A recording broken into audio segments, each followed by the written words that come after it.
unbelieving. But what kind of unbelief was? And what kind of person Thomas was? Before the Passions, and we have just recently heard this from the Gospel, and it was not a secret that Jews decided to kill Christ. And because of his intention to go to Jerusalem, when the apostles came to realize what that was meaning for them, Thomas said, "Let us also go, so that we may die with him." So he was ready, and even calling others to die with the Lord. He perceived that this is the God of love, and he gives his life for the people's sinners.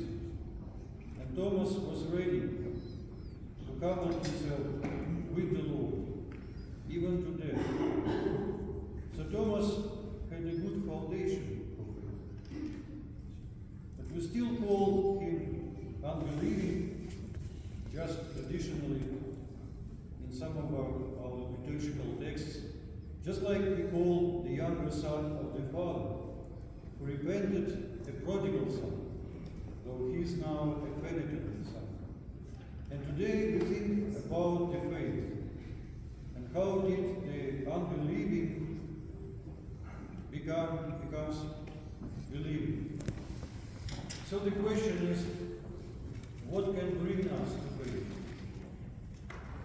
And ultimately, there is no answer to this question, because it is a mystery. And only God can bring us to faith in Him, in anyone's own, in anyone's unique way, and by His all-conquering mercy. But still, He invites everyone. He wants all the people to be saved and to come to the knowledge of the truth. So what can bring us to faith? Let us first try to think over the very familiar, in both meanings of this world, familiar things of this world, that we all might have gone through in one or the other way. Or we might have heard it from someone, some talks, stories. This is about families, about children and parents. The children that come from their parents in the most natural way, and certainly do see them, and at least they know about their existence. But do they always respect and love their parents? Yes, they see, they touch with their hands. But do they always follow the advice of their parents, even if that advice is vital for them? We look at the families where love and respect reign. It seems easy and natural. But when parents, driven by love, have to often make their children do many things, those children not having enough life experience, but they sometimes humble themselves, and as they feel it, they sacrifice something, and they, let's say, suffer it for now. So that actually, to be held by the parents, there must be respect, there must be love and meekness for the parents to help them. So Thomas was ready to die with the Lord, and the Lord brought him to faith in Him. It could be different and unique, but it will always be some kind of sacrifice. God is love, and faith is always love. Love is always based on meekness. And due to what happened to Thomas, we are reasoning about the Holy Faith. see why it was revealed to Thomas.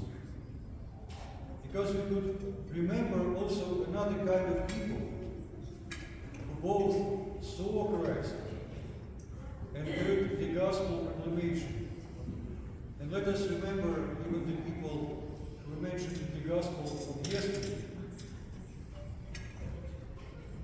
And they saw Christ risen. And as the gospel says, but some doubt. Some of those who actually saw Christ. The first among them were the Pharisees and Sadducees, who understood who stood before them, who had come into this world. These people of the scriptures, who knew the prophets as well, did not accept Christ. They just did not want God, who is me. They just did not want God who is love.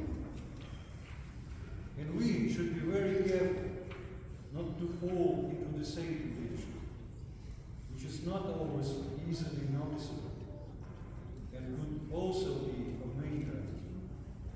But also today we, due to the Thomas, blessed his belief, and for our Paschal joy to be perfect, so to say even more than we have heard at the Paschal night from St. John Chrysostom's sermon. Let us remind ourselves, was telling us that no matter which hour we came to the spiritual labor, we're given the same retribution, the same liberation. And moreover, even those who had only intention have also the same liberation. But today, we also, to have this joy perfect, we see a special blessing. And we could say one more beatitude, one more blessing from the Sermon on the Mount. Or some preachers say, making us even more blessed than the apostles. Blessed are the poor in spirit, blessed are those who mourn, blessed are the meek, blessed are those who hunger and thirst after righteousness. And then comes today the 10th beatitude, our hidden knowledge. Blessed are those who have not seen and yet have come to believe. Provided we have the love and meekness of Thomas, and due respect as a good child, humbly presuming that just for now we cannot always see and understand some things. Christ is risen. Truly is risen. Радуйте на воскрес!